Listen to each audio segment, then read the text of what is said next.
მმართველი გუნდის გეგმები არჩევნების შემდეგ საგარეო მიმართულებისა და საშინაო პოლიტიკის პრიორიტეტები, ასევე დაგეგმილი კანონშემოქმედებითი საქმიანობა, ოპოზიციის მიერ შედეგების არაღიარება და პროტესტი გეგმის გარეშე. სცენარი, რომელიც ქართულ პოლიტიკაში უკვე კარგად ნაცნობია. ბრალდებების საერთაშორისო პარტნიორებისგან და უცხოური გავლენის გამჭვირვალობისა და ოჯახური ღირებულებებისა და არასრულწლოვანთა დაცვის შესახებ კანონების გაუქმების მოთხოვნა. საქართველოს ხელისუფლების პასუხი და უმრავლესობის არჩეული ხელისუფლების პოზიცია, საქართველოს როლი და ვალდებულება გლობალურ გამოწვევებთან ბრძოლაში. აზერბაიჯანის დედაქალაქმა გაეროს კლიმატის ცვლილების 29 კონფერენციას უმასპინძლა. მსოფლიოს 100-მდე ლიდერი ბაქოში გარემოსთვის კლიმატური ცვლილებებით მიყენებულ ზიანზე სასაუბრით შეიკრიბა. კონფერენციაზე საქართველოს დელეგაციას პრემიერ-მინისტრი ხელმძღვანელობდა. ირაკლი კობახიძემ კონფერენციის მონაწილეებს ენერგოსფეროში დაგეგმილი პროექტები, ქვეყნის მიერ აღებული ვალდებულებები და მათ შესასრულებლად გაწერილი გეგმები გააცნო. კიდევ რა საკითხებზე სასაუბროდ გამოიყენა. საქართველოს პრემიერ-მინისტრმა მაღალი დონის შეხვედრა ამ და სხვა საკითხებზე ვისაუბრებთ გადაცემის სტუმართან. საქართველოს პრემიერ-მინისტრი ირაკლი ყობახიძეა ჩვენთან სტუდიაში. ბატონო ირაკლი, მოგესალმებით და ძალიან დიდი მადლობა რომ დაგვიერთმეთ დრო და იმყოფებით ჩვენთან სტუდიაში სტუმრად. მოგესალმებით მაგალითად, დიდი მადლობა მოწვევისთვის. ბატონო ირაკლი, პირველ რიგში რა თქმა უნდა გკითხოთ 26 ოქტომბრის არჩევნებთან დაკავშირებით, რომელსაც თქვენ უცხოეთ შორის ადარებდით რეფერენდუმს და ამბობდით, რომ ეს იყო არჩევანი ომსა და მშვიდობას შორის. დღევანდელი გადასახედიდან რა სიტყვით და როგორ შეფასებთ გისმენთ? რა თქმა უნდა, კიდევ ერთხელ შეგვიძლია გავიმეოროთ ის, რომ ეს იყო პრინციპული გადამწყვეტი არჩევნები, ეს იყო რეფერენდუმის თვალსაზრისით არჩევნები, სადაც ხდებოდა რეალურად ომისა და მშვიდობის ბედი. და ეს გზავნილი სათანადოდ გაიზიარა ქართულმა საზოგადოებამ და ამასთან არის დაკავშირებული ის მაღალი აქტივობა, უპრეცედენტოდ მაღალი აქტივობა, რომელიც დაფიქსირდა ამ არჩევნებში. ანუ ამ უპრეცედენტო აქტივობით რეალურად გაირკვა ის, რომ საზოგადოებამ სრულად გაითავისა ამ არჩევნების განსაკუთრებული და საგანგებო მნიშვნელობა. და ამ არჩევნებში მხარი დაუჭირა საზოგადოებამ ჩვენს კურსს, მხარი დაუჭირა მმართველ გუნდს, მხარი დაუჭირა ქართულ ოცნებას და მხარი დაუჭირა საბოლოო ჯამში ჩვენი ქვეყნის გრძელვადიან, სტაბილურ, მშვიდობიან განვითარებას. რისთვისაც, რა თქმა უნდა, ქართულ საზოგადოებას კიდევ ერთხელ ძალიან დიდი მადლობა უნდა გადავუხადოთ. თუმცა, ბატონო ირაკლი, გრძელდება არჩევნების შედეგების არაღიარების პოლიტიკა ოპოზიციის მხრიდან, რომელთაც შეიძლება ითქვას, რომ ფლაგმანად უკვე მოგოლინა ამ შემთხვევაში საქართველოს პრეზიდენტი სალომე ზურაბიშვილი. მან აიღო ერთგვარად მედროშეობა ხელში და ისიც აქტიურად ამბობს ოპოზიციონერებთან ერთად, რომ არჩევნები გაყალბდა და ამაზე საუბრობს საერთაშორისო მედიასთან. არაერთხელ უსაუბრია და როგორც ბატონმა შალვა-პაპუაშვილმა არაერთხელ აღნიშნა, ის რეკავს სხვადასხვა ლიდერებთან, მსოფლიო ლიდერებთან და ამბობს, რომ ფაქტობრივად საქართველოში ჩამოიქცა ქვეყანა ისეთი მძიმე მდგომარეობა იყო არჩევნებთან მიმართებაში. 2020 წელს თუ გავიხსენებთ იმ პერიოდის არჩევნებს, ჩვენ უკვე ვნახეთ ამ ტიპის სცენარი. ერთხელ ეს შეიძლება ითქვას, რომ გავლილი გვაქვს, თუმცა მაშინაც არ აღიარებდა არჩევნებს ოპოზიცია, მაშინაც იყო ამაზე საუბარი. თუმცა თქვენ არჩევნებამდე საინტერესოა თუ განიხილავდით მოვლენების აი ამ სცენარით განვითარების ალბათობას? ჩვენ არ მარტო განვიხილავდით, ამაზე საჯაროდ საუბრობდით, არაერთხელ გვითქვამს ის თუ როგორ იყო ჩვენი პროგნოზი ოპოზიციის ქცევასთან დაკავშირებით და ძალიან ბევრჯერ აღნიშნეთ, რომ ისინი გაიმეორებდნენ ზუსტად იგივეს, რაც აკეთებდნენ 4 წლის წინ. საბოლოო ჯამში ასეც მოხდა. ჩვენ წინასწარ შეგვეძლო, რა თქმა უნდა, იმის გათვლა, რომ ოპოზიცია ვერ შეეგუებოდა არჩევნების შედეგებს, არჩევნებში მარცხს. ამის ერთ-ერთი მიზეზი არის ისიც, რომ ისინი ატყუებდნენ საკუთარ მხარდამჭერებს და დღეს უწევთ ამ არაღიარებით თავის მართლება რეალურად იმ ტყუილისთვის, რომელსაც ეუბნებოდნენ საკუთარ მხარდამჭერებს არჩევნებამდე. გარდა ამისა, მათ ყავთ საკუთარი პატრონები ქვეყნის გარეთ და მათთანაც უწევთ, რა თქმა უნდა, ანგარიშის ჩაბარება. ამ ყველაფრის შედეგია ის, რომ ოპოზიცია არ აღიარებს არჩევნების შედეგებს. თუმცა, საბოლოო ჯამში მე ვფიქრობ, რომ ყველაფერი ბევრად უფრო მარტივად წარიმართება, ვიდრე წარიმართა თუნდაც 4 წლის წინ. მაშინ გახსოვთ, იყო მოლაპარაკებები, იყო აპრილის შეთანხმება. აპრილის შეთანხმებას ჰქონდა 3 ძირითადი მიზანი. აი ამასთან დაკავშირებით უნდა გკითხოთ, მაშინ იყო შარლ მიშელის ფაქტორი და ეფექტი, თუ შეიძლება ასე ითქვას, იმის გათვალისწინებით, რომ იმ პერიოდში ოპოზიცია პარლამენტში შესვლის მიზეზად ასახელებდა სწორედ აი ამ მოლაპარაკებებს და შარლ მიშელის მედიაციას. დღეს უკვე თქვენც მათ შორის მართველი გუნდი ამბობთ, რომ არავითარი მოლაპარაკებები არ იქნება და არავითარი მედიატორი არ ჩამოვა. ამავდროულად მაგალითად იგივე ელენე ხოშტარია და ამ მიმართულებითაც როდესაც პარლამენტში საკანონმდებლო შენობაში შემოსვლაზე არის საუბარი, ელენე ხოშტარია კატეგორიულად გამორიცხავს, თუმცა იქვე ხაზარაძე გახარიას პოზიცია ცოტა სხვაგვარია და ისინი ამბობენ, რომ აი მას შემდეგ რაც შეიკრიბება პარლამენტი, ამის შემდეგ ჩახსნიან სიებს, იქით გვარამია სხვა პოზიცია აქვს. თქვენ რა მოლოდინი გაქვთ, საინტერესო არის, ელოდებით თუ არა რომ ოპოზიცია შემოვა პარლამენტში? მგონია რომ ბოლოს ყველა შემოვა, ეს არის ჩემი პროგნოზი, თუმცა ნახოთ საბოლოო ჯამში ამ პოლიტიკურ პარტიებს არ აქვთ არაფრის რესურსი, მათ შორის ისინი რა თქმა უნდა პირველ რიგში პარლამენტს ვერავითარ სიკეთეს ვერ მოუტანენ, იმდენად დესტრუქციულები არიან თავისი არსით და იმდენად რადიკალურები, რომ მათი მონაწილეობა საპარლამენტო ცხოვრებაში მხოლოდ და მხოლოდ კონტრპროდუქტიული იქნება. თქვენ გახსოვთ წინა 4 წელი ისინი მართალია შემოვიდნენ პარლამენტში, მაგრამ ვერაფერი ვერ მოუტანეს საპარლამენტო ცხოვრებას, ვერაფერი დადებითი, მთლიანად იყო დესტრუქცია, მთლიანად იყო რადიკალიზმი. აქედან გამომდინარე თამამად შეიძლება ითქვას კიდევ ერთხელ ის, რომ შემოვლენ ისინი პარლამენტში თუ არ შემოვლენ, ამით არსებითად ვერაფერი შეიცვლება. მთავარი არის ერთი რამ, ოპოზიციის ლეგიტიმაცია არ ჭირდება პარლამენტს. პარლამენტს ჭირდება სახალხო ლეგიტიმაცია, რომელიც ამ პარლამენტმა უკვე მიიღო, როდესაც 1,100,000 ადამიანი გამოვიდა, მხარი დაუჭირა მართულ გუნდს, როდესაც თლიანობაში 2,100,000 ადამიანი გამოვიდა და მხარი დაუჭირა სხვადასხვა პოლიტიკურ პარტიას, ამით შედგა უკვე პარლამენტის ლეგიტიმაცია. ოპოზიციის ლეგიტიმაცია რომ ჭირდებოდეს რომელიმე პარლამენტს, რომელიმე ქვეყანაში, ამ შემთხვევაში ვერც ერთი დემოკრატიული სისტემა ვერ ფუნქციონირებდა.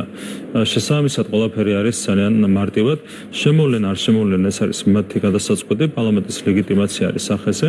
მათ არ აქვთ იმის რესურსიც კი, რაც ჰქონდათ 4 წლის წინ, კიდევ ერთხელ გავიმერებ, მაშინ მათ ჰქონდათ იმის რესურსი, რომ ჩვენ იძულების ქვეშ დამდგარიყავით, შევსულიყავით მოლაპარაკებებში, ხელი მოგვეწერა არასწორ შეთანხმებაზე, ეს შეთანხმება, რომელიც ითვალისწინებდა კონსტიტუციური ჩარჩოდან ქვეყნის გასვლას და სამი ძირითადი მიზანი ჰქონდა მაშინდელ შეთანხმებას. ერთი ეს იყო სასამართლოზე ოპოზიციის გავლენის დაბრუნება, პირველი რაც აისახა მაშინდელ აპრილის შეთანხმებაში. მეორე იყო ცესკოზე ოპოზიციის კონტროლის უზრუნველყოფა. კონკრეტული მექანიზმები იყო, როგორც გახსოვთ, ამასთან დაკავშირებით ჩადებული. პარლამენტი ვერ ირჩევდა რეალურად ცესკოს თავმჯდომარეს, იმიტომ რომ იყო საჯარო კვალიფიციური უმრავლესობა. შესაბამისად, ოპოზიციონერი მოადგილე ხდებოდა ავტომატურ რეჟიმში ცესკოს თავმჯდომარე. გარდა ამისა, კვალიფიციური უმრავლესობის გამო პარლამენტი ვერ ირჩევდა ცესკოს სხვა წევრებს, ამის გამო ოპოზიციის ხელში გადადიოდა ცესკოში უმრავლესობა. თქვენ ხოლმე შეგიძლიათ წარმოიდგინოთ რა მოხდებოდა ასეთ შემთხვევაში. ანუ ოპოზიციის ხელში რო ყოფილიყო ცესკოს უმრავლესობა და ცესკოს თავმჯდომარის თანამდებობა. ის საბოტაჟი, რასაც ცდილობენ ისინი პარლამენტში, მოხდებოდა ბუნებრივია უშუალოდ ცესკოში და არჩევნებს დაუკავშირდებოდა უშუალოდ. ანუ არჩევნები საერთოდ ვერ შედგებოდა იმ შემთხვევაში, თუ ოპოზიცია წააგებდა არჩევნებს. ეს იყო მიზანი. ამ შემდეგაც გაგრძელდა საწყო ამ თემებთან დაკავშირებით, ანუ სასამართლოზე კოლექტიური ნაცმოძრაობის კონტროლის დაბრუნება, ეს იყო პირველი მიზანი. მეორე ეს იყო ცესკოზე კოლექტიური ნაცმოძრაობის კონტროლის უზრუნველყოფა და მესამე ეს იყო რიგგარეშე საპარლამენტო არჩევნები, ხო, მაშინ მოგვიწია ჩვენ ამ 53%-იან ბარიერზე დათანხმება, რაც იყო სრული ნონსენსი, სრული აბსურდი, თვითმმართველობის არჩევნებს დაუკავშირდა რიგგარეშე საპარლამენტო არჩევნების ჩატარების საკითხი, ამაზეც მოგვიწია დათანხმება, სწორედ ეს გულისხმობდა ეს სამი საკითხი პირველ რიგში კონსტიტუციური ჩარჩოებიდან ქვეყნის გასვლას. ნუ მაშინ იყო უფრო ძლიერი ოპოზიცია გამომდინარე იქიდან რომ ასე ვთქვათ კონტექსტი იყო შესაბამისი, დღეს საერთოდ არაფრის რესურსი არ აქვს, მათ შორის იმის გამო რომ როგორც ცნობილია ერთ დინარეში ორჯერ ვერ შეხვდა. ისინი ახლა ცდილობენ შევიდნენ ერთ დინარეში მეორედ, რაც უბრალოდ შეუძლებელია, რაც უბრალოდ გამორიცხულია, მათ უკვე გაესრულეს სისტღვეები, რაც დღეს უნდა გამოიყენებინათ, ანუ 4 წლის წინ, რაც ჰქონდათ არსენალში, ყველა ტყვია გახარჯეს, შესაბამისად, დღევანდელ საბოტაჟს მათი მხრიდან არავითარი ეფექტი არ აქვს. ბატონო ირაკლი, ნახეთ, გავყვათ ქრონოლოგიურად, როგორ დაიწყო საუბარი გაყალბებაზე. 2024 წლის არჩევნებზე იყო და ეს უნდა ითქვას კიდევ ერთხელ უპრეცედენტო რაოდენობით საერთაშორისო დამკვირვებლები აკვირდებოდნენ, მათ შორის ადგილობრივებიც იყვნენ ასევე დამკვირვებლებს რაც შეეხება და ყველა ერთხმად აღნიშნავდა იმ საღამოს, რომ არაჩვეულებრივ შვიდ გარემოში თუ რამდენიმე ინციდენტს არ ჩავთვლით, ჩაიარა არჩევნებმა. თუმცა Edison Research-ის exit polls გამოქვეყნების შემდეგ ასევე აღსანიშნავია ესეც ოპოზიცია აღნიშნავდა ფაქტობრივად გამარჯვებას. სწორედ აი ამის შემდეგ უკვე ნელ-ნელა დაიწყო საუბარი გაყალბებაზე, შესაძლო გაყალბებაზე, იქ უკვე სალომე ზურაბიშვილმა სომხური კარუსელი ახსენა, იყო კარუსელებზე მანამდე საუბარი. ბოლოს იქამდე მივედით, რომ დარღვეული იყო ფარულობის პრინციპი. დღეს მათ შორის იყო ასევე პირადობის მოწმობებზე, დუბლირებაზე საუბარი.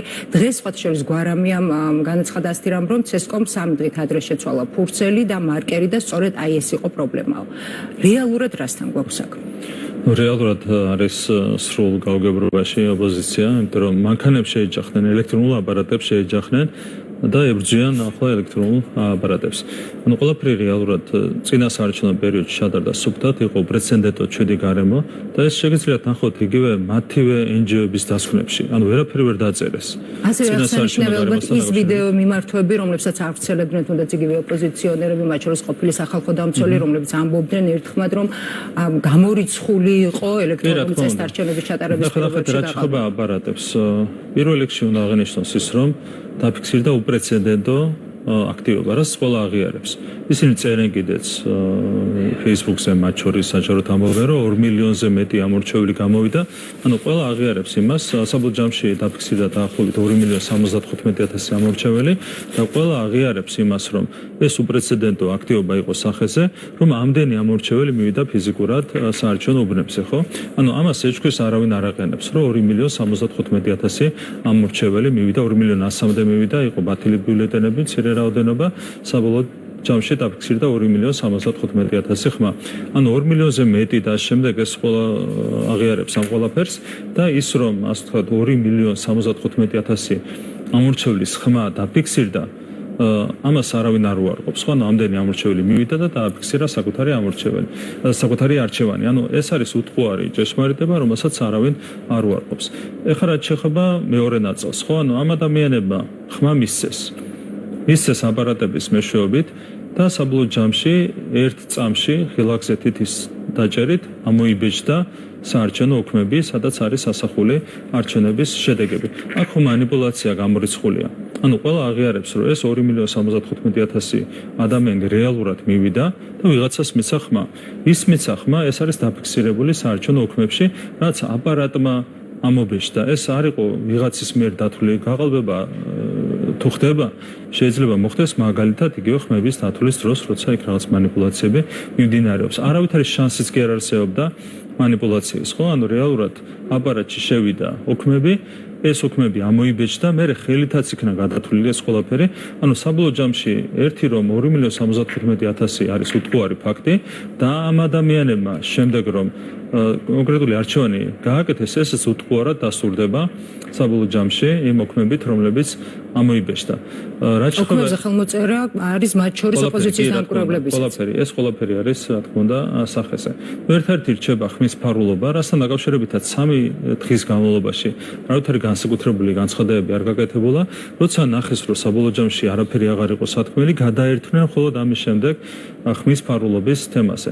აქაც მნიშვნელოვანი რა არის, რომ ვინც სწორად აძლევდა ხმას, ყველა ამორჩევლის შემთხვევაში იყო დაცული ხმის ფარულობა. ყველა შემთხვევაში. თუ ვინმეს არასწორად შეყავდა საკუთარი ოქმი აპარატში, მაშინ შეიძლებოდა ხილული გამხდარიყო მიცემული ხმა. იგივე შეიძლება მოხდეს, რა თქმა უნდა, არაელექტრონული არჩევნების შემთხვევაშიც.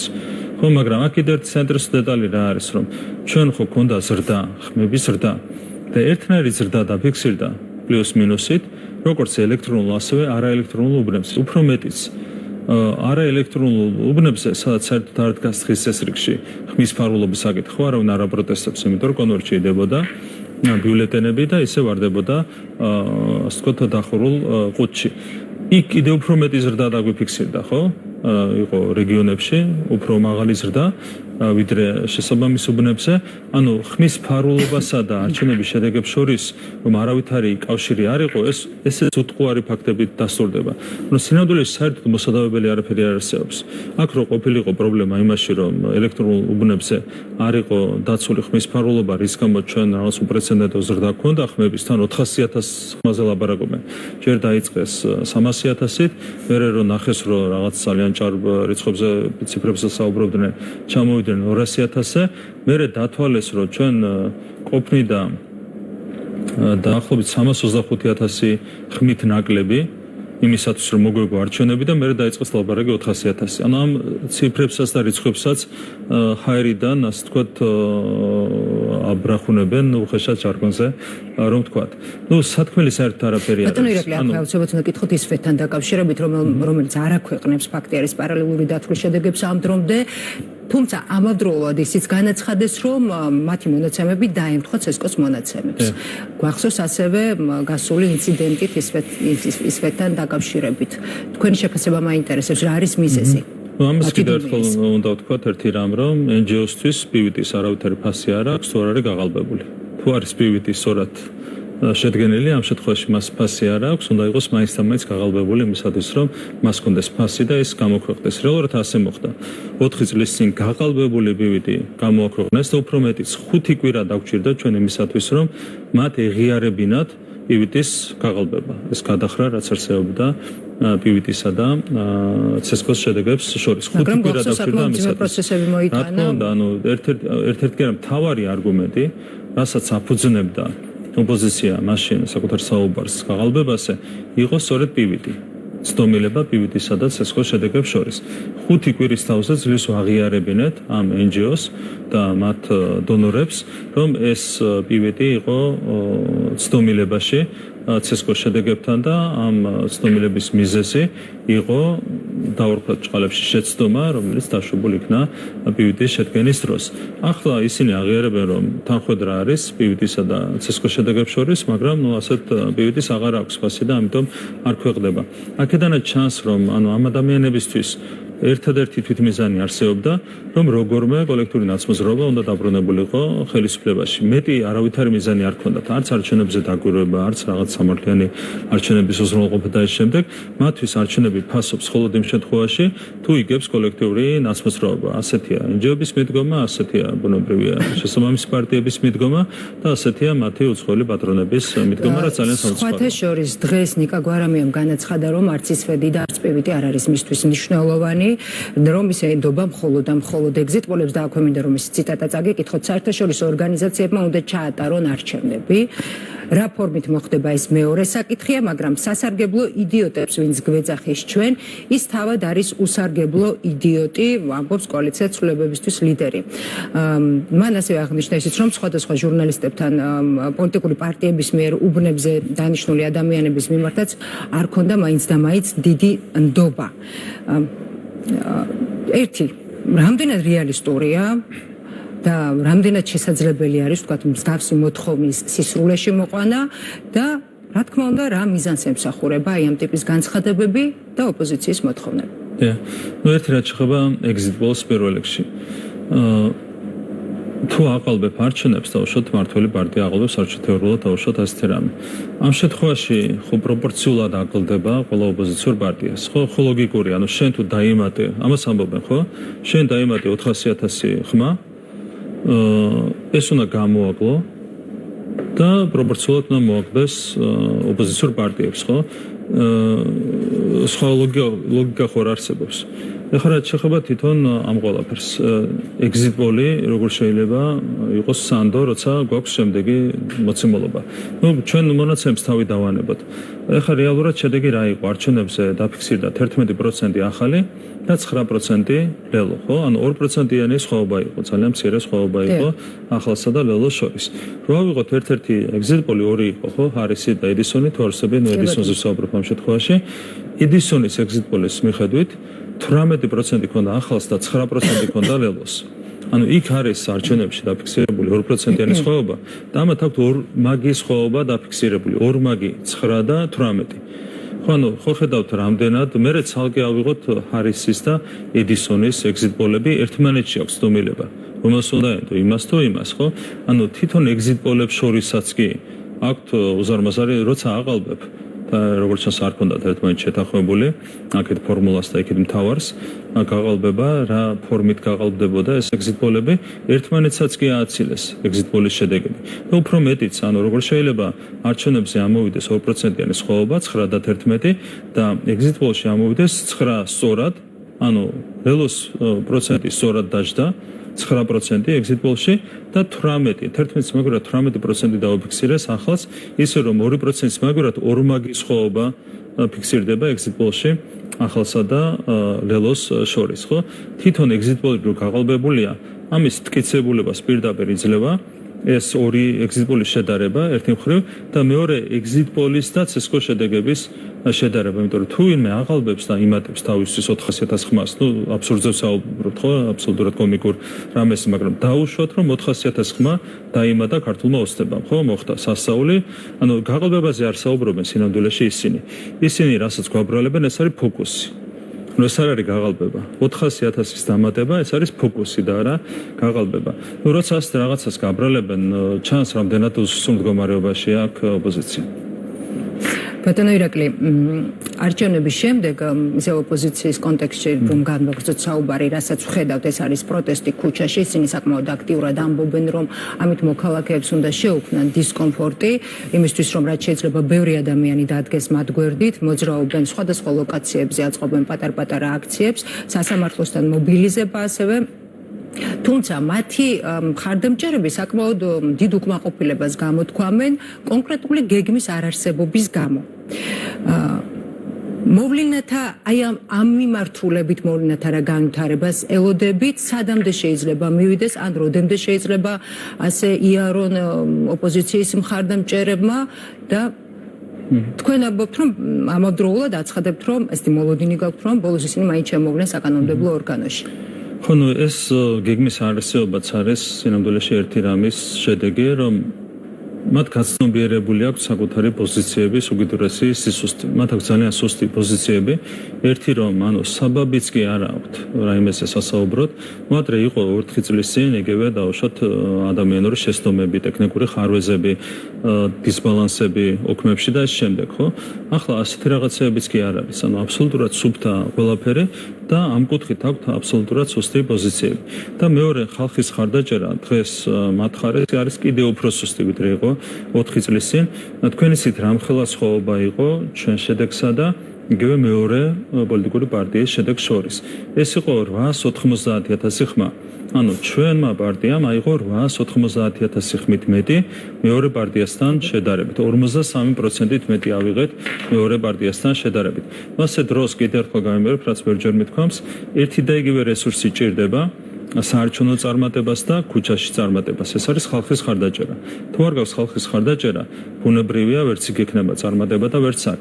და ეს არის თავარი მიზეზი, რატომაც არც გეგმა აქვს, შენ უნდა გიმაგრებდეს რაღაც პოზიციებს იმისათვის, რომ გეგმა დასახო შენი აქტივობისთვის, მაგრამ გეგმა ზუსტად იმიტომ ვერ სახავენ, რომ არავითარი ასე ვთქვათ სიმყარე არ აქვს საკუთარ პოზიციებში. არც ხალხის ხარდაჭერა, არც არავითარი საბაბი არჩევნების გაყალბებაზე საუბრისთვის, ეს არის რეალურად თავარი მიზეზი, რატომაც ისინი არიან სუსტად წარმოდგენილი.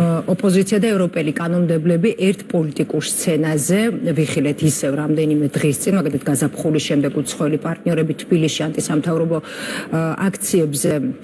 აქციაზე გამოჩნდნენ კიდევ ერთხელ. აი ამ ტიპის ჩართულობა ქვეყნის შიდა პოლიტიკურ საქმეებში მოდი პირდაპირ კითხავთ, რა მიზანს შეიძლება რომ ემსახურებოდეს? ნუ ორი შეფასება შეიძლება გაკეთდეს, ერთი მადლობა მათ ამ ყველაფრისთვის, ისინი ჩამოდიოდნენ არჩევნებამდეც და რეალურად ჩვენი ასე ვთქვათ ექსპერტები, რომლებიც გვეხმარებოდნენ კვლევების ანალიზში, გვეუბნებოდნენ ასეთ რამეს, რომ ასეთმა უხეშმა ჩარევა ჩვენს საარჩევნო პროცესებში და პოლიტიკურ პროცესებში ხალხზე იმოქმედა მათთვის კონტრპროდუქტიულად. რეალურად ის რომ ჩვენი მხარდამჭერები იყვნენ ასეთ მობილიზებულები არჩევნების დღეს, დიდწილად იყო განპირობებული სწორედ უცხოური ჩარევით. ღირსება შეეხნენ, ჩვენი საზოგადოების ღირსება შეეხნენ ასეთი ჩარევებით. რაც შეეხება პოსტსაარჩევნო პერიოდს, აქაც იგივეა. ასეთი ვიზიტებით, ასეთი ჩარევებით ისინი კიდევ უფრო მეტად ამობილიზებენ ჩვენს მხარდამჭერებს, იმიტომ რომ ეხებიან ჩვენი საზოგადოების ღირსებას. და საბოლოო ჯამში ეს ყველაფერი კიდევ უფრო მეტად ასუსტებს ოპოზიციას. რა თქმა უნდა, მათი ვიზიტები გათვლილია ოპოზიციის გამაგრებაზე, ხედავენ რომ ხალხი ვერ შეკრიბეს ოპოზიციის გარშემო და უნდათ რომ ამით გაამაგრონ ოპოზიცია, მეტი ხალხი შეკრიბონ, თუმცა სინამდვილეში ასეთი ვიზიტები ვიზიტები და ჩარეები პირიქით საპირისპირო ფუნქციას ასრულებს. ბატონო ირაკლი, ნახეთ, მათ მოითხოვეს ხელისუფლების წარმომადგენლებთან, თქვენთან, მართლ გუნდთან შეხვედრა, რაზეც თქვენ შალვა პაპუაშვილმა მათ შორის საკმაოდ დიდი მოცულობითი წერილი გამოაქვეყნა, გასაგებია თქვენი პოზიცია, მაგრამ ხომ არ ჯობდა ერთგვარად რომ შემდგარიყო ეს შეხვედრა და თქვენი პრეტენზიები და ერთგვარი გამოწვევები შეიძლება შეხვედრა ღირდეს იმ ადამიანებთან, რომლებსაც აკლიათ ინფორმაცია, რომლებიც არიან ობიექტურები, მაგრამ თქვენ გახსოვთ, იყო გაიმართა ასეთ ადამიანებთან შეხვედრები არჩევნებამდე, მაგრამ ნული ფასი. რატომ? იმიტომ რომ მათ ჰქონდათ წინასწარ განსაზღვრული ამოცანა, დავალება, ჩამოდიოდნენ ამ დავალებით და შეხვედრების მიუხედავად მაინც აკეთებდნენ იმას, რაც ჰქონდათ გასაკეთებელი და რაც ჰქონდათ დავალებული. მოთხოვნის მათი მხრიდან. ეს უნდა აჩვენონ, რომ რაღაცა სადეს, მე შენ უთხარი ვარი და ეს შემდეგ, მაგრამ საბოლოო ჯამში აქაც ხო ვერაფერი მოიგეს. აქ იყვნენ წარმოადგენელი ადამიანები, ყველაზე არ მაქვს საუბარი 8 კაცისგან შედგებოდა თორსები დელეგაცია, სხვათა შორის ერთ-ერთი მათგანი საერთოდ არ მივიდა აქციაზე, ანუ გამოიყო შესაბამის ჯგუფს. ესეც საინტერესო დეტალია. აქ იყო რამდენიმე კონკრეტული დეპუტატი, უცხოელი დეპუტატი, რომლებიც პირდაპირ იყვნენ ჩართული საარჩევნო კამპანიაში ოპოზიციის სასარგებლოდ. და ახლა ეს ადამიანები გვესაუბრებიან საარჩევნო დარღვევების თემაზე, ხო? თვითონ არღვევდნენ საარჩევნო პრინციპებს და ახლა ჩამოდიან როგორც წყალებში ობიექტური შემფასებლები იმ არჩევნების, რომლებიც ჩადარდა საქართველოში. არ შეიძლება ერთი ხელი დაარღვევდეს საარჩევნო პრინციპებს და მეორე მხრივ როგორც წყალებში ობიექტური დამკვირვებელი გვიფასებდე აქ არჩევნებს. რა თქმა უნდა, ასეთ ადამიანებთან შეხვედრას არავითარი აზრი და ფასი არ აქვს. და კიდევ ერთხელ ვიტყვი, რავი, ასეთი არ იყო, მაგრამ იქ იყო ნახევარი დელეგაციის, რომელიც სწორედ ჩართული იყო წინა საარჩევნო აგიტაციაში, მე გახსოვთ რა მოწოდებებით გამოდიოდნენ იგივე სცენაზე, როცა ავიდნენ, ხო, ამ ბოლო ვიზიტის დროს ეს იყო მიხეილ სააკაშვილის გათავისუფლება და აღარ მინდა ყველაფერს შევეხო.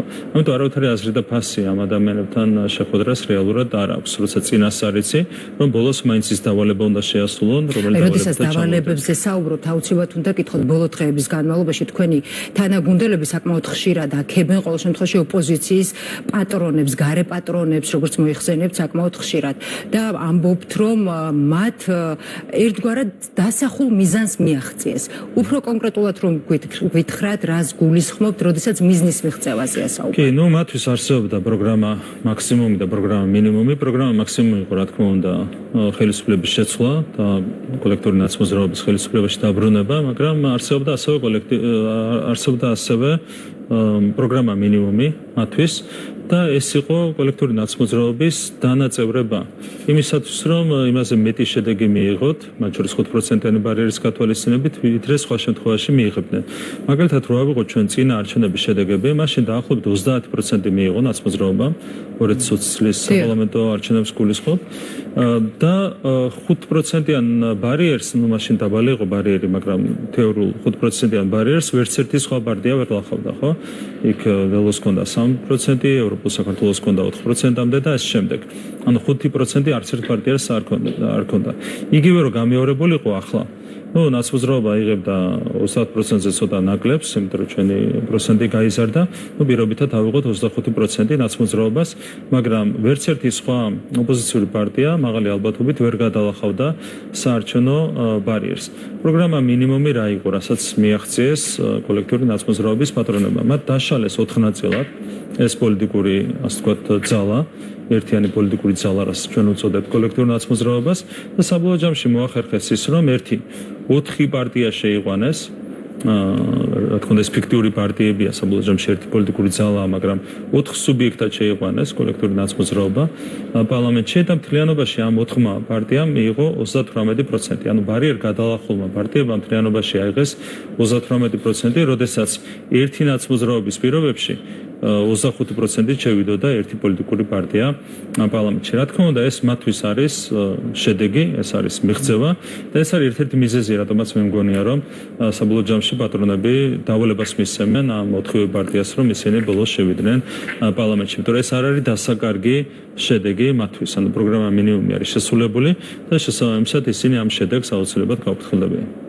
ნახოთ როგორ განვითარდება მოვლენები, აუცილებლად უნდა კითხოთ აქვე ვიზა ლიბერალიზაციის შესაძლო შეჩერებასთან დაკავშირებით და ამ მიმართულებით არაერთ გაკეთებულ განცხადებას, საკმაოდ მკვეთრი და ხისტი განცხადებები მოვისმინეთ, როგორც ევროპარლამენტარებისგან, ასევე სხვადასხვა ქვეყნის ლიდერებისგან და თქვენგან მაინტერესებს ასეთ რამდენად რეალისტურია ერთის მხრივ, რომ აუხსნათ ჩვენს მაყურებელს, რომ შეუჩერდეს მართლაც საქართველოს ვიზა ლიბერალიზაცია და მეორეს მხრივ, თუ კი ჰიპოთეტურად ასეთი რამ მოხდა, ვის სჯის ევროპა მაშინ?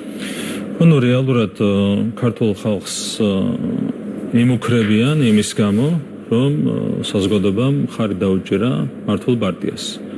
ანუ საუბარი აქვს ქართული ხალხის დასჯაზე მისი დემოკრატიული არჩევანის გამო. რა თქმა უნდა, ეს ყველაფერი არის აბსოლუტურად ფიქტიური, ასე ვთქვათ, საუბრები. მე დარწმუნებული ვარ, რომ არავითარი კონკრეტული ნაბიჯები ამ მიმართულებით არ გადაირღვევა, მათ შორის იმის გამო, რომ ასეთმა ინსტრუმენტებმა თლიანად დაკარგა თავისი ეფექტი. თქვენ გახსოვთ, რომ წელიწად-ნახევრის განმავლობაში კანდიდატის სტატუსის თემა გამოიყენებოდა როგორც ქვეყანაზე ზეწოლის ინსტრუმენტი და ქვეყნის არევის ინსტრუმენტი. საბოლოო ჯამში ჩვენ მყარად დავიჭერეთ ჩვენი პოზიციები, დავიცავეთ ამ ქვეყნის ღირსება, ამ სახელმწიფოს ღირსება და მოხდა ისე, რომ ნაცვლად იმისა, რომ ეს საკითხი დამატებით კიდევ უფრო ხანგრძლივად გამოყენებული იყო როგორც შანტაჟის ინსტრუმენტი, ჩვენ მოგვენიჭა კანდიდატის სტატუსი. ახლა მე გადავიდნენ მოლაპარაკებების გახსნის თემაზე. ეს ინსტრუმენტიც გაცვდა და აქედან გამომდინარე მე მგონია პირიქით, რომ წელს ეს არ მოხდება, რა თქმა უნდა, მაგრამ მომავალ წელს ძალიან მაღალი ალბათობით, მით უმეტეს რომ მანამდე დიდი ალბათობით ასევე უკრაინის ომის დასრულდება, მე მგონია რომ მომავალ წელს უკვე მოლაპარაკებებიც გაიხსნება და ასე გაგრძელდება ეს პროცესები. და საბოლოო ჯამში კიდევ ერთხელ შეიძლება ითქვას ერთი რამ. სადაც ღირსებას აჩვენებ, იქ საბოლოო ჯამში შედეგს მიიღებ საკუთარი ქვეყნისთვის. სადაც ღირსებას არ აჩვენებ, კი ვხედავთ ზოგიერთი ქვეყანა რა მდგომარეობაშია დღეს. ამიტომ ჩვენთვის თავარია რომ ღირსებით გავაგრძელოთ სვლა წინ, მათ შორის ევროინტეგრაციის მიმართულებით და ასეთ პირობებში ყველა შედეგი არის მიღწევადი. ჩვენ გვაქვს ამბიციური ამოცანა 2030 წლისთვის მინდა გავხდეთ ევროკავშირის წევრი ქვეყანა. თუ ასე ღირსეულად გავაგრძელებთ ქართულ ხალხთან ერთად, დარწმუნებული ვარ, რომ უკვე 2030 წლისთვის ეს შედეგი არის აბსოლუტურად მიღწევადი. თუმცა მანამდე ჩვენ მოვისმინეთ ერთ-ერთი უმნიშვნელოვანესი საკითხი არის, რომელთან დაკავშირებითაც აუცილებლად უნდა კითხოთ და ამ საკითხთან მიმართებაში ზოგადად საქართველოს მოქალაქეებს აქვთ არაერთგვაროვანი დამოკიდებულება. ემანუელ მაკრონი, ოლაფ შოლცი, დონალდ ტუსკი საქართველოს ხელისუფლებას ასეთი ფორმულირება არის.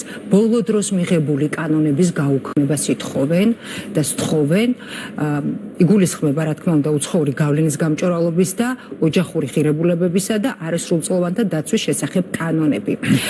მხარს ვერ დავუჭერთ ევროკავშირში საქართველოს გაწევრიანების მოლაპარაკების გახსნას, ვიდრე ქვეყანა არ გაატარებს რეფორმებს, ეს არის ციტატა. რატომ არის ბატონო ირაკლი მათთვის ამდენად მნიშვნელოვანი ეს კანონები ერთის მხრივ და რატომ გახდა ამდენად აქტუალური არჩევნების კონტექსტში? პირველში ნამდვილად გასაკვირია, რომ შოლცმა ამ განცხადებისთვის მოიცალა, ის იყო ნომერ პირველი, ასე ვთქვათ, ავტორი ამ განცხადების, მას დაეშალა გერმანიაში მთავრობა, თებერვლის ბოლოს სტარდება ბუნდესტაგის არჩევნები და უკვე ცხადია, რომ ის ვეღარ ინარჩუნებს კანცლერის თანამდებობას. ხო, ქრისტიან-დემოკრატები იმარჯვებენ ამ არჩევნებში და შესაბამისად მას შეანაცვლებს ქრისტიან-დემოკრატების ლიდერი 99%-იანი ალბათობით. თუმცა მას სალია საქართველოსთვის და ასეთი განცხადებებისთვის, ეს ცალკე საკითხია. რაც შეეხება ამ ორ კანონს. პირველი დავიწყებ ჯერ ოჯახური ღირებულებისა და არასრულწლოვანთა დაცვის შესახებ კანონით, რაც ითვალისწინებს არსებითად რამდენიმე პუნქტს, ხო, დაახლოებით 10-მდე პუნქტია. ეს არის ის პუნქტები, სადაც ასახულია ელემენტარული ჭეშმარიტება, მეტი არაფერი, რომ ბავშვებში არ უნდა შეიტანო LGBT პროპაგანდა, ხო? ანუ ეს არის ერთი პუნქტი, მაგალითად, რომ სკოლებში ასეთი შინაარსი არ შეიძლება შევიდეს. ან არ შეიძლება ასეთი პროპაგანდა წარმოებდეს მასობრივი ინფორმაციის საშუალებათა მეშვეობით, მათ შორის იგივე კინემატოგრაფის გამოყენებით და ასე შემდეგ, ხო, შემოქმედებითი პროდუქციის გამოყენებით, რისი არაერთი მაგალითი, მათ შორის საქართველოშიც ვიხილეთ ბოლო პერიოდის განმავლობაში. ეს არის, ასე ვთქვათ, ყბადაღებული თემა, რომ დედა, მამა, კაცი, ქალი, ეს ყველაფერი ეჭქვეშ დადგა ევროპის ქვეყნების უდიდეს ნაწილში. მაგალითისათვის თქვენ შეგიძლიათ ევროპის მთელი ქვეყნებში მიხვიდეთ სამოქალაქო რეესში და თქვენ თუ მოითხოვთ რომ გადაეწეროთ მამაკაცად, ეს დაუყოვნებლივ უნდა დაიკმაყოფილონ. Ну, წარმოიდგინეთ, ესეთი რაღაცა ვიღაცას რო ეთქვა თქვენთვის 30 წლის წინ, თუნდაც 20 წლის წინ, ალბათ გაგეცინებოდათ, ხო, მაგრამ რაც იყო გასაცინი 20 და 30 წლისთვის, დღეს ის არის კატასტროფული რეალობა. ამ რეალობის წინაშე დგას არაერთი ევროპული ქვეყანა. Ну, ასეთ მარტივ ჭეშმარიტებებზეა საუბარი, რომ ეს არ უნდა იყოს ჩვენთან დაშვებული. ან მაგალითად, რაც ხდება არაერთ ქვეყანაში, რომ უნდა იყოს მაინც და მაინც გენდერულად ნეიტრალური, ასე ვთქვათ, ტერმინები გამოყენებული, მაგალითად საჯარო სამსახურში, რომ ქალის და კაცის მაგერად უნდა თქვა, მაგალითად, გინდა თუ რა ადამიანი ან ქალიშვილი, ვაჟიშვილი არ შეიძლება და უნდა თქვა მაინც და მაინც მარტო შვილი და ეს შემდეგ, ხო, ანუ უნდა შეიძლება აგიგრძალონ ისეთი ტერმინების გამოყენება, რომელიც სქესზე მიუთითებს. არის საუბარი იმაზე, რომ ორი სქესი არსებობს და არ შეიძლება ამის მიღმა სხვა სქესები მითითება მოგთხოვონ შენ სხვადასხვა ჩანაწერებში და ეს შემდეგ. ანუ საუბარია ელემენტარულ ჭეშმარიტებაზე. 20 წლის წინ ეს კანონპროექტი რო დაგვეინიცირებინა, ალბათ სასილოდ არავის არ ეყოფოდა, იმიტომ რომ ელემენტარულ ჭეშმარიტებაზეა საუბარი, მაგრამ რაც იყო თუნდაც 20 წლის წინ და მით უმეტეს 30 წლის წინ უმარტივესი ჭეშმარიტება, ის დადგა დღეს კითხვის ნიშნის ქვეშ. ევროპის ქვეყნების ძალიან დიდ ნაწილში და არა მარტო პირიქით აბულინგებენ ადამიანებს, რომლებიც ამას უპირისპირდებიან. ანუ უხეში ბულინგი, ლიბერალურ ფაშისტური ბულინგი წარმოებს იმ ადამიანების წინააღმდეგ, რომლებიც ამას უპირისპირდებიან, რომლებიც ამბობენ, რომ კაცი კაცია. და არ შეიძლება ქალი მივიდეს სამოქალაქო რეესში და უცბად ერთ წამში გადაეწეროს კაცად. ვინც ამას ამბობს დღეს ევროპის ქვეყნების უმრავლესობაში, იმათ ძალიან დიდი წნეხის ქვეშ აქცევენ. და ეს კანონი ითვალისწინებს ერთ-ერთ რამეს, რომ ეს პარადოქსი არ შეიძლება ჩვენ დაუშვოთ ჩვენს ქვეყანაში. როცა გამოდიან ევროკავშირის ლიდერები და გვეუბნებიან, რომ ამ პარადოქსის არდაშვების გამო ქართული ხალხი და ქართული სახელმწიფო შეიძლება დაისაჯოს და არ ეღირსება ევროინტეგრაცია და ეს შემდეგ. ეს ხო გამოუგნებელია, რა ვიცი საზოგადოება მიმშელოს ამ ყველაფერთან დაკავშირებით. თუ მე რამეს ვაჭარბებ, მაშინ მოდით პუნქტობრივად დაგვიჯდნენ. გავიაროთ ეს ყველაფერი და არაერთხელ გააკეთეთ ამ ტიპის განცხადება და ამბობდით, რომ პუნქტობრივად განიხილავდით, მოუწოდებდით მათ საჯარო დისკუსიისკენ, მათ შორის იმისთვის, რომ საჯარო ყოფილიყო საზოგადოებისთვის, რა თქმა უნდა, ეს დისკუსია და მაშინაც, როდესაც გამჭვირვალობის შესახებ კანონზე არის საუბარი, მათ შორის საკანონმდებლო განხილვების პერიოდში ოპოზიციის მხრიდან, მუდმივად ისმოდა, რომ ისინი არ შემოდიოდნენ არავითარ შემთხვევაში შინაარსობრივ განხილვაში. მათიველია ეს რაღაცა თქვეს. კი ბატონო, ასეთი განცხადებაც გაკეთა, რომ ეს მათიველია და იქ შეიძლება შესვლა. მაგრამ საინტერესო არის ერთი ფაქტორი და მოგცემთ რა თქმა უნდა საუბრის გაგრძელების საშუალებას. გასაგებია, ოპოზიცია ან თქვენი ოპონენტები, რომლებიც საქართველოში იმყოფებიან, ისინი შესაძლებელია რომ არ შემოვიდნენ ისევ შინაარსობრივ განხილვაში და არ დასხდნენ მოლაპარაკების მაგიდასთან, მაგრამ მოლოდინი როგორი გაქვთ? თუნდაც ის ევროპელი ლიდერები, რომლებიც ამ კანონების განხილვას გაუქმებას ითხოვენ, რამდენად გაქვთ იმის მოლოდინი, რომ შესაძლებელია ისინი მაინც ჩაერთონ აი ამ შინაარსობრივ მსჯელობაში? Ну, მე მგონი მიდგომები ცოტა შეიცვლება სოფლიო მასშტაბით, მით უმეტეს რომ რაზე ჩვენ საუბრობთ ახლა, ამ იგივე ოჯახური ფასეულობებისა და არასწორად შესახებ კანონმდებლობაზე, ხო? ამერიკის შეერთებულ შტატებში აბერებენ ახლა იგივე მსგავსი კანონის მიღებას. ანუ მიდგომები ამერიკის შეერთებულ შტატებში ცალსახად შეიცვლება, შესაბამისად ამერიკიდან ვეღარავინ აღარ მოგთხოვს ჩვენ ამ კანონის გაუქმებას. და მე ვფიქრობ, რომ ეს მიდგომები ანალოგიურად აისახება ასევე ევროპულ მიდგომებსაც.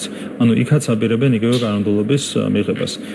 კიდევ ერთხელ გამიმერებ, რომ ჩვენ დღესაც ღია ვართ ამ დისკუსიისთვის. პუნქტობრივად გავყვეთ აი თითოეულ პუნქტს, რომელიც არის წარმოდგენილი ამ ოჯახური ფასეულობებისა და არასწორად შესახებ კანონში, თუ რომელიმე პუნქტზე დაგვიმტკიცებენ, რომ აქ რაიმე არის შეუსაბამო ან სამართლებრივ პრინციპებთან, ან ზოგად ფასეულობებთან, მაშინ კი ბატონო, მაგრამ ჯერ დაგვიმტკიცონ, რომ ეს არის არასწორი, რომ კაცი კაცია, არის არასწორი, ქალი ქალია, არის არასწორი. ცენზურაზე საუბრობდნენ. ხო, ორი მამაკაცის ინტიმური სცენა რო არ შეიძლება იყოს, ასე ვთქვათ, ფილმში და შეიძლება ეს მაგათაც საზოგადოებრივმა მაუწყებელმა გაუშვას, ხო? ეს ხო რაღაც ელემენტარული საკითხი არა. არ შეიძლება შენ ეს აკრძალო და ეს არის ცენზურა. საზოგადოებრივ მაუწყებელზე თუ კერძო ტელევიზიაში ჩვეულებრივად შეიძლება გავიდეს ფილმი, რომელიც შეიცავს ორი მამაკაცის ან მოკლედ ერთსქესიან ინტიმურ სცენას. ხო, მარტივ ჭეშმარიტებაზე გვაქვს საუბარი. და როდესაც ევროკავშირის სახელით გვეუბნებიან, რომ ეს ყველაფერი არის უბედურება, რაც ჩვენ ვაკეთებთ და ის არის ბედნიერება, რაც უნდა იკრძალოს, ხო, LGBT პროპაგანდას გულისხმობ. ეს მართლა გამაოგნებელია ჩემთვის. კიდევ ერთხელ გაიმეორებ, ხო, არავითარ შემთხვევაში ეს კანონი არ ზღუდავს ადამიანის უფლებებს. ჩვენთან ადამიანის უფლებები არის უმაღლეს დონეზე დაცული, მათ შორის, რა თქმა უნდა, განურჩევლად ადამიანების ცხოვრების წესა. ყველას აქვს თავისი არჩევანი, თავისი ცხოვრების წესი, სახელმწიფო ამაში ვერანაირად ვერ ჩაერევა. ვერანაირად ვერც განიკითხავს და განსჯის ადამიანებს იმის გამო, რომ მათ აქვთ ესა თუ ის ცხოვრების წესი. ეს საერთოდ არ არის ჩვენი საქმე. ერთადერთი რაც იზღუდება ამ კანონით, ეს არის პროპაგანდა. არავის არ ვეხებით, ვერ შევეხებით, ვერავის, ვერც განსჯით ვერავის. კიდევ ერთხელ გამიმერებ, ეს არ არის ჩვენი საქმე, ვინმეს მორალურად განსჯა, ეს არ არის სახელმწიფოს საქმე, ერთადერთი სახელმწიფო საკეთებს არის დანაშაულის შემთხვევაში საშელის დაგისრება, მაგრამ ადამიანის მორალურად განსჯა ეს არ არის სახელმწიფოს საქმე. შესაბამისად, ეს არ არის არც ამ კანონის საქმე, ეს არ წერია ამ კანონში. ერთადერთი რაც იზღუდება ამ კანონით, ეს არის პროპაგანდა, ის უხეში პროპაგანდა, რომელსაც იმის შედეგებამდე მიიყვანა საზოგადოებები სხვადასხვა იგივე ევროპულ ქვეყანაში, იგივე ამერიკის შეერთებულ შტატებში არის მძიმე სტატისტიკა. ტრადიციულად 2-3% თუ იყო LGBT პირების რაოდენობა, არა მარტო იმათი რაოდენობა, ვინც საჯაროდ აცხადებდა. LGBT პირების რაც დადგენილი იყო კვლევების საფუძველზე, იყო 2-3%. დღეს 18-25 წლის ახალგაზრდებში ამ ქვეყნებში სტატისტიკა უკვე შეადგენს დაახლოებით 20%-ს. და რო ავიღოთ 26-32 წლის ახალგაზრდები, სტატისტიკა შეადგენს 7%. წარმოიდგინეთ, რომ პროპაგანდის ხარჯზე 7 წლიან ინტერვალში 3-ჯერ გაიზარდა LGBT პირების რაოდენობა ამ საზოგადოებებში. და ჩვენ არ გვინდა ამის დაშვება სხვადასხვა მათ შორის პრაგმატული მიზეზების გამო, რომ არ გვინდა ისედაც გვაქვს პრობლემები დემოგრაფიის კუთხით და არ გვინდა კიდევ უფრო მეტად დავამძიმოთ ჩვენთან ვითარება ამ თვალსაზრისით. აჩხა მეორე კანონს. აქაც ზუსტად იგივეა. ანუ ადამიანები გვეუბნებიან აქაც მარტივ ჭეშმარიტებაზე რომ არ ვარქა. ანუ გვეუბნებიან რომ NGO-ების გამჭვირვალობას ჯობია NGO-ების ბუნდოვანება. ეს არის მარტივად რომ დავიყვანოთ ერთ მესიჯამდე, რასაც გვეუბნებიან, რასაც რუსულ კანონს უწოდებენ. ეს არის ის რომ NGO-ების ბუნდოვანება ჯობია NGO-ების გამჭვირვალობას. და რანაირად როგორ შეიძლება ევროპიდან ამას გეუბნებოდნენ, ან ამერიკიდან ამას გეუბნებოდნენ, თავი გავანებოთ იმას, რომ იქაც მოქმედებს არაერთ ქვეყანაში ასეთ კანონები, ამერიკის შეერთებულ შტატებში და ევროპის ქვეყნებში, კანადაში, ავსტრალიაში და ამ შემდეგ. ამას თავი გავანებოთ. მარტივ მესიჯამდე დადეს ეს ყველაფერი, რომ NGO-ების ბუნდოვანება ჯობია NGO-ების გამჭვირვალობას. როგორ შეიძლება ამას ევროპელი გეუბნებოდეს?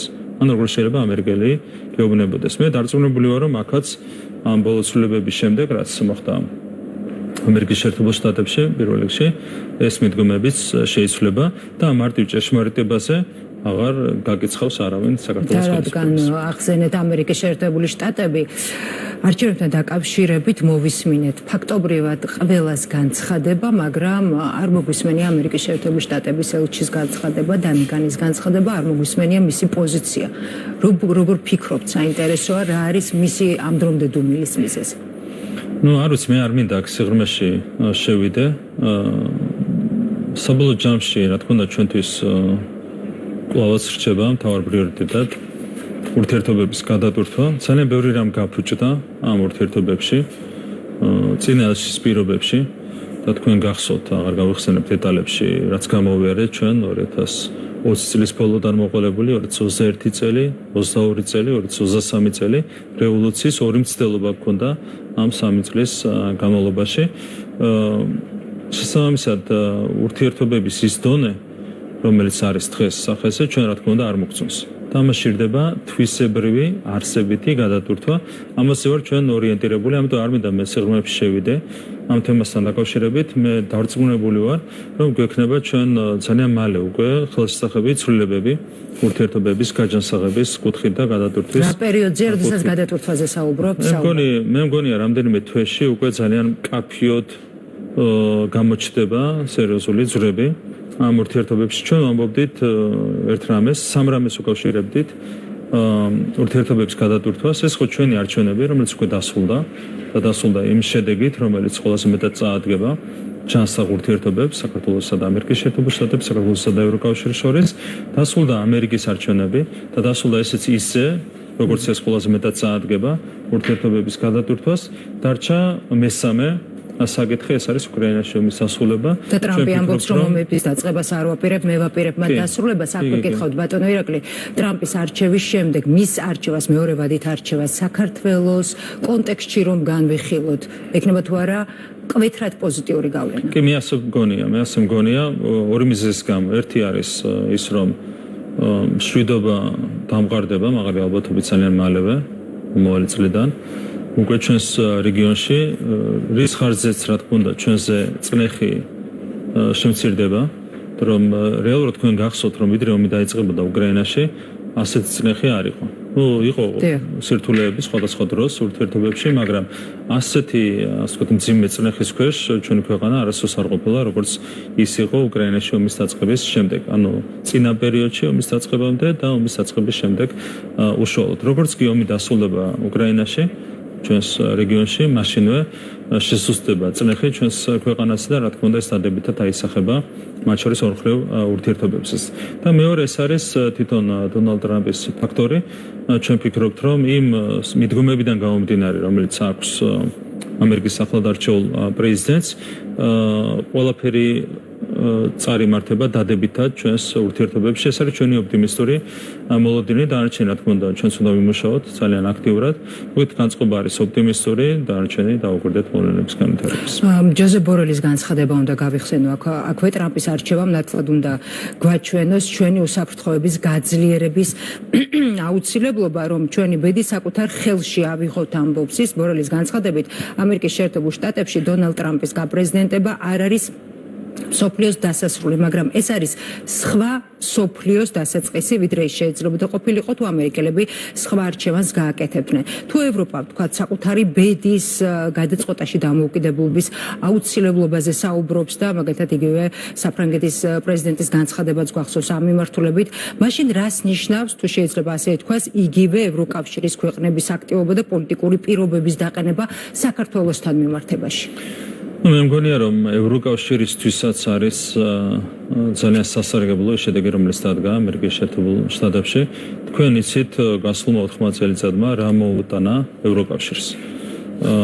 ამ ომის უკრაინაში მიმდინარე ომის რუსეთის სამხედრო აგრესიის მთავარი მსხვერპლი, რა თქმა უნდა, ომის უშუალო მონაწილეების შემდეგ იყო ევროკავშირი, რომელმაც მიიღო ახალი მიგრაციული კრიზისი შედეგად, რომელმაც შედეგად მიიღო უმძიმესი ეკონომიკური განვითარება. უმძიმესი პრობლემა იგივე გერმანია რო ავიღოთ, მაგალითად ავტომობილების ინდუსტრიას, ხო, რაც არის ერთ-ერთი სამარკო ნიშანი გერმანიისთვის აქვს სერიოზული პრობლემები. სხვა ქვეყნებშიც ანალოგიურად არის უმძიმესი პრობლემები, ეკონომიკური პრობლემები, არის ძალიან დაბალი ზრდის მაჩვენებელი, არის ქვეყნების ძალიან დიდ ნაწილში ეკონომიკის ვარდნა. ეს ყველაფერი მოუტანა ევროკავშირს და ევროპას უკრაინაში მიმდინარე ომმა. საბოლოო ჯამში მე კიდევ ერთხელ გავიმერებ, რომ ჩვენს რეგიონში მშვიდობის დამყარება მხოლოდ წაადგება ევროკავშირს და მის ეკონომიკურ წინსვლას და ზოგადად მის განვითარებას. აქედან გამომდინარე, მე ვფიქრობ, რომ ევროკავშირის ლიდერები უფრო მეტად უნდა იყვნენ ორიენტირებული ამერიკის შეერთებული შტატების ხელისუფლებასთან ჯანსაღი ურთიერთობების დამყარებით. კი ბატონო. კარგით, გადავიდეთ გაეროს კლიმატის ცვლილებების 29 კონფერენციაზე ბრძანდებოდით, რომელსაც აზერბაიჯანის დედაქალაქმა უმასპინძლა. თქვენ სიტყვით გამოსვლისას გაამახვილეთ ყურადღება ენერგოსფეროში დაგეგმილ პროექტებზე, ასევე ქვეყნის მიერ აღებულ ვალდებულებებზე, მათი შესრულების გზებზე, ამ მიმართულებით და გეგმებზე, რა თქმა უნდა. როგორია ერთის მხრივ საქართველოს როლი, ამაზე რომ გვითხრათ და უთხრათ ჩვენს მაყურებელს, ასევე უნდა აღნიშნოს ისიც, რომ აი ამ კონფერენციის ფარგლებში მსოფლიოს 100 ლიდერი ესწრებოდა დაახლოებით, თქვენ გქონდათ არაერთი შეხვედრა და რამდენად გამოიყენა ეს პლატფორმა საქართველომ მნიშვნელოვანი პოლიტიკური თემების წამოსაწევად? პირველ რიგში კლიმატის ცვლილებას რაც შეეხება, რა თქმა უნდა, ეს არის ერთ-ერთი უმნიშვნელოვანესი გამოწვევა მსოფლიოსთვის და კონკრეტულად საქართველოსთვის. თქვენ გახსოვთ არაერთი სტიქიური მოვლენა, მოხდა ჩვენს ქვეყანაში. გასული რამდენიმე წლის განმავლობაში, რა თქმა უნდა, ეს ყველაფერი პირდაპირ არის დაკავშირებული კლიმატის ცვლილებებთან და იმ ზოგად ტენდენციებთან, რომელიც ეკოლოგიური კუთხით შეინიშნება მთელი მსოფლიოს მასშტაბით, მით უმეტეს ჩვენი ქვეყანა არის მაღალმთიანი, აქედან გამომდინარე კიდევ უფრო მეტია ჩვენი გამოწვევები. შესაბამისად, ჩვენ გვაქვს ჩვენი წილი პასუხისმგებლობა, რომ მაქსიმალურად ვიზრუნოთ ასე ვთქვათ, შესაბამისი ცვლილებების ნეგატიური ცვლილებების თავიდან არიდებისთვის. ჩვენ მიერთებული ვართ სხვადასხვა დოკუმენტს, სხვადასხვა ფორმატს, რომელიც მიზნად ისახავს შესაბამისი ცვლილებების უზრუნველყოფას. გვაქვს კონკრეტული გრძელვადიანი, საშუალოვადიანი და მოკლევადიანი მიზნები, რაც უკავშირდება კლიმატის ცვლილებებთან დაკავშირებულ გამოწვევებთან გამკლავებას და ეს შემდეგ. და რა თქმა უნდა, ჩვენი გზავნილები გაუზიარეთ ჩვენს პარტნიორებს. საქართველო არის ერთ-ერთი იშვიათი ქვეყანა, სადაც გარემოს დაცვის უფლება, ძირითადი უფლების რანგში არის გარანტირებული საქართველოს კონსტიტუციით და გარდა ამისა გვაქვს კონკრეტული პოლიტიკა, რომელიც არის მიმართული შესაბამისი უფლებების რეალიზებისკენ. რაც შეეხება ამ კონფერენციას, მაღალი დონის კონფერენციას, რომელიც ბაქოში გაიმართა, ბუნებრივი პოლიტიკური კუთხითაც იყო მნიშვნელოვანი საინტერესო. ეს კონფერენცია ესეთი ფორმატი გაძლევს საშუალებას, რომ ათეულობით ლიდერს გაესაუბრო სხვადასხვა ფორმატში იმ საკითხებთან დაკავშირებით, რომელიც უკავშირდება ჩვენს ქვეყანას და რა თქმა უნდა მაქსიმალურად გამოვიყენეთ ეს შესაძლებლობა, მქონდა არაჩვეულებრივი შეხვედრა პირველ რიგში ბატონ ილხამ ალიევთან, ძალიან მეგობრული, პროდუქტიული შეხვედრა და გარდა ამისა არაერთ ლიდერთან მქონდა შეხვედრის საშუალება, გასაუბრების საშუალება და ძალიან მნიშვნელოვანი იყო რა თქმა უნდა ამ კუთხითაც ეს კონფერენცია. ბატონო ირაკლი, აქვე კითხავთ აზერბაიჯანული მედიის მხრიდანაც იყო საკმაოდ მაღალი ინტერესი იმის გათვალისწინებით, რომ სამშვიდობო შეთანხმება, როგორც ასეთი ოფიციალურ ბაქოსა და ერევანს შორის ამ დრომდე არ არის შემდგარი და საქართველოს ამ მიმართულებით იკისრა მედიატორის როლი. სამომავლოდ რა გეგმები აქვს საქართველოს აი ამ მიმართულებით და ქვეყნის როლი როგორი იქნება რეგიონში უსაფრთხოების და სამშვიდობო მისიის შენარჩუნების ფარგლებში? თქვენი სიტყვა ზოგადად ჩვენი ქვეყანა მნიშვნელოვან როლს ასრულებს ჩვენს რეგიონში მშვიდობის გამტკიცებაში. მიუხედავად იმისა, რომ იყო ასე ვთქვათ კონფლიქტი ჩვენს მეზობელ ქვეყნებს შორის, საქართველო ყოველთვის ახერხებდა ასე ვთქვათ სწორი პოლიტიკის წარმოებას, დაბალანსებული პოლიტიკის წარმოებას, რითაც ხელს უწყობდა მშვიდობის მაქსიმალურად უზრუნველყოფას ჩვენს რეგიონში, კონკრეტულად ამიერკავკასიაში და რა თქმა უნდა ამ მიდგომით გავაგრძელებთ მომავალშიც მუშაობას. თუ იქნება ინტერესი, რომ საქართველოს მაგალითად მედიატორის რანგში ან სხვა კუთხით კიდევ უფრო აქტიურად ჩაერთოს მაგალითად მოლაპარაკებების უზრუნველყოფის და შემდეგ ჩვენ ყოველთვის ვაფიქსირებთ ამ კუთხით ჩვენს მზაობას და რა თქმა უნდა ეს მზაობა ახლაც არის ძალაში. თუ იქნება ეს ინტერესი, რა თქმა უნდა ჩვენ ვსადვართ რომ ჩვენი ასე ვთქვათ დახმარება მხარდაჭერა შევთავაზოთ ორივე ჩვენს მეზობელ და მეგობარ ქვეყანას. სულ ცოტა ხნის წინ თქვენ ასევე მონაწილეობდით უნგრეთის დედაქალაქში ევროპის პოლიტიკური გაერთიანების სამიტში, სადაც მთავარი თემა იყო ევროპის უსაფრთხოება და მასპინძელი ქვეყნის პრემიერ-მინისტრმა ასეთი რამ განაცხადა, აუცილებელია შევამციროთ სხვა ქვეყნებზე დამოკიდებულება და დავიცვათ ჩვენი ეროვნული უსაფრთხოების ინტერესები და აი ამ კონტექსტში უნდა გკითხოთ, რა არის საქართველოს მთავარი გამოწვევა სხვა ქვეყნებზე დამოკიდებულებაზე, როდესაც ვსაუბრობთ აი ამ მხრივ. კი, ამ კუთხით რა თქმა უნდა ემთხოვა ჩვენი მიდგომები უნგრეთის პრემიერ-მინისტრის მიდგომებს. ჩვენი საარჩევნო სლოგანიც გახსოვთ რა იყო, მხოლოდ მშვიდობით, ღირსებით, კეთილდღეობით ევროპისკენ. და აქ ღირსება იყო ერთ-ერთი ასე ვთქვათ საკვანძო სიტყვა. თუ ღირსებით არ აწარმოებს შენ პოლიტიკას, რა თქმა უნდა ვერ დაიცავ სათანადოდ საკუთარ ეროვნულ ინტერესებს. და მნიშვნელოვანია ყველგან ვაჩვენოთ ჩვენი პრინციპები, სადაც ვიღაც ცდილობს ჩაერიოს ჩვენში დასაქმეებში, იქ ჩვენ ღირსეულად უნდა დავიცვათ ბუნებრივია საკუთარი პოზიციები. ჩვენ საუბარი დავიწყეთ სწორედ ამ პრობლემით, რომ ხშირად ცდილობენ უცხოელი პოლიტიკოსები, ბიუროკრატები, რომ უხეშად ჩაერიონ ჩვენში და საქმეებში და გადაგვიწყვიტონ თუ როგორ უნდა განვითარდეს ჩვენი ქვეყანა. მათ შორის გთხოვენ ისეთ რამეს ძალიან ხშირად, რაც პირდაპირ ნიშნავს ქვეყნისთვის, ასე ვთქვათ, უმძიმესი პრობლემების მოტანა საკუთარი ხელით, ხო, მაგალითად გთხოვენ სანქციების დაწესებას, რაც ნიშნავს პირველივე წელს ჩვენი ეკონომიკის მინიმუმ 10%-ით შემცირებას, რაც არის ეკონომიკური კატასტროფა, ხო? ანუ ქვეყნისთვის ეს იქნება და ხალხისთვის, საზოგადოებისთვის ძალიან დიდი კატასტროფა. ასეთი ჩარევები არის, რა თქმა უნდა, მიუღებელი. ჩვენ, რა თქმა უნდა, მომავალშიც თავს დავიცავთ ნებისმიერი ჭარბი ჩარევის მცდელობისგან. მეგობრობა ერთია, მაგრამ მეორეა ის, რომ ყველამ პატივი უნდა სცეს ერთმანეთის სუვერენიტეტს, ერთმანეთის დამოუკიდებლობას და ამ პრინციპების დაცვის გარეშე, რა თქმა უნდა, ვერავით არის სამართლიანი ურთიერთობები ვერ შედგება. ასეთი დამოუკიდებლობა არის პრინციპულად მნიშვნელოვანი. შესაბამისად, რა თქმა უნდა, სუვერენიტეტის დაცვაზე გადის პირდაპირ ეროვნული ინტერესების დაცვის, ასე ვთქვათ, ხაზი. და ამ პოლიტიკას გავატარებ ჩვენ, რა თქმა უნდა, მომავალშიც. ერთია კიდევ ერთხელ გამიმერებ პარტნიორობა, მეგობრობა, მაგრამ მეორეა ის, რომ ყველამ პატივი უნდა სცეს ჩვენს დამოუკიდებლობას და ჩვენს სუვერენიტეტს. კი ბატონო, და ბოლოს შეკითხვა, თვის ბოლოს დაახლოებით უნდა შეიკრიბოს უკვე პარლამენტი, შეკრების შემდეგ უნდა დაკომპლექტდეს მთავრობა, საინტერესო არის აღმასრულებელ ხელისუფლებაში წარმომადგენლები, ვთქვათ, რა კრიტერიუმების მიხედვით არიან შერჩეულები, ახალ სახეებს თუ ვიხილავთ და თუ შეგიძლიათ რომ გითხრათ უფრო მეტი ამასთან დაკავშირებით. ასეთი სიღრმისეული კონსულტაციები არ ყოფილა, თუმცა რაიმე არსებითი განახლება არ არის დაგეგმილი, ეს არის დღევანდელი მოცემული. პრიორიტეტების რომ გითხრათ. პრიორიტეტებს რაც შეეხება ჩვენ ძალიან დეტალური პროგრამა წარუდგინეთ საზოგადოებას და ჩვენი მთავარი ამოცანა ახლა არის ის, რომ ამ 4 წლის განმავლობაში სრულად შევასრულოთ ყველა ის დაპირება, რომელიც იყო წარმოდგენილი. თქვენ იცით, რომ ეკონომიკის კუთხით გვაქვს ძალიან ამბიციური გეგმები. ჩვენ გვინდა რომ 40 მილიარდი ლარით გავზარდოთ ჩვენი ქვეყნის ეკონომიკა მომდევნო 4 წლის განმავლობაში. ბიუჯეტს რაც შეეხება, გვინდა რომ დღეს თუ არის 28 მილიარდამდე, ჩვენი ბიუჯეტი გადაცდეს 40 მილიარდ ლარს.